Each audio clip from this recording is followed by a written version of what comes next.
Black Friday is forecast to drive $78 billion in global online sales today, but are consumers in the mood for shopping?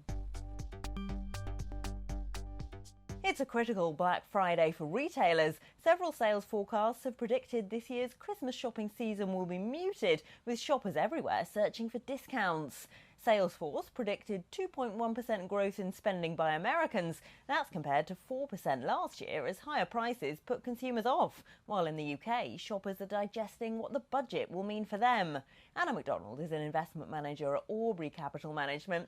Anna, Black Friday is crucial, especially in the US, but are consumers ready to spend? I think you have to really divide up those consumers. The wealthier consumers, particularly those in the US, they are willing to spend. They are sitting with perhaps some pretty substantial stock market gains. And when and even Unilever actually even called this out. They said that customers that had a lot of stocks and shares are going out and spending money on Unilever's products. But there are certainly a large contingent of people who aren't feeling wealthy, who are still feeling the effects of particularly food inflation.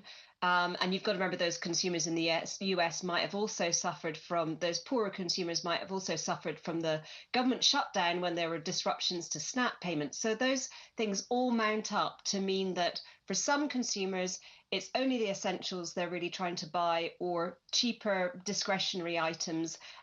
And that if the stock market continues to do well in the US, we might see those luxury goods continuing to do quite well. I think it's all to do with that kind of K-shaped consumer that we've heard so much about. So that means potentially a good holiday season, as you were saying, for higher end retailers and more difficult for discounters? Yes, I mean, I think we've already seen that to some extent. So Walmart, nearly 2/3 of their offering is those real household essentials, food, personal care items that we all need to buy. So they're quite well protected, whereas Target, we know, are producing a lot for this season that's not too expensive, cheaper Christmas ornaments and things like that. So those we've already seen that. We've seen commentary from some of the restaurant groups like Chipotle saying that younger shoppers aren't feeling very buoyant. And also, interestingly, because of the ICE agents out and about on the streets,